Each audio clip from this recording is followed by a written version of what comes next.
গাজায় এক মুহূর্ত থেমে নেই ইসরায়েলি বাহিনীর আগ্রাসন। এরই মধ্যে ইসরায়েলে ছড়িয়ে পড়েছে ভয়াবহ দাবানল। স্থানীয় সময় বুধবার মধ্য ইসরায়েলের মেসিলাত জিওনে দাবানল নেভাতে কাজ শুরু করে দমকল কর্মীরা। উচ্চ তাপমাত্রা ও তীব্র বাতাসের কারণে দ্রুত আগুন ছড়িয়ে পড়ে জেরুজালেমের আশপাশের শহরেও। ক্ষয়ক্ষতি এড়াতে সরিয়ে নেওয়া হয় স্থানীয়দের।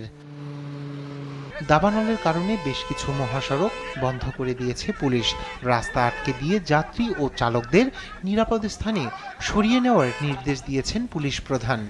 আগুন নেভাতে ব্যবহার করা হচ্ছে হেলিকপ্টার। এখন পর্যন্ত কেউ নিহত না হলেও পুড়ে গেছে বেশ কিছু ঘরবাড়ি। রাতেও আগুন নেভানোর কাজ চলবে বলে জানান তিনি। দুপুরে আবহাওয়ার কারণে শুরু হয় আগুন। তীব্র গরম ও বাতাসের কারণে তা দ্রুত ছড়িয়ে পড়ে। তবে সব এলাকায় দাবানল নিয়ন্ত্রণে কাজ চলছে। হেলিকপ্টার ব্যবহার করে আগুন নেভানোর চেষ্টা চলছে। কোনো নিহতের ঘটনা ঘটেনি। আমরা রাত পর্যন্ত কাজ করতে প্রস্তুত। পরিস্থিতি নিয়ে দমকল বাহিনীর কর্মকর্তাদের সঙ্গে বৈঠক করেছেন প্রধানমন্ত্রী বেনিয়ামিন নেতানিয়াহু। আগুন নিয়ন্ত্রণে প্রয়োজনে গ্রিস সহ অন্যান্য দেশ থেকে সহায়তা নেওয়ার নির্দেশ দিয়েছেন তিনি। নিউজ ডেস্ক, দেশ টিভি।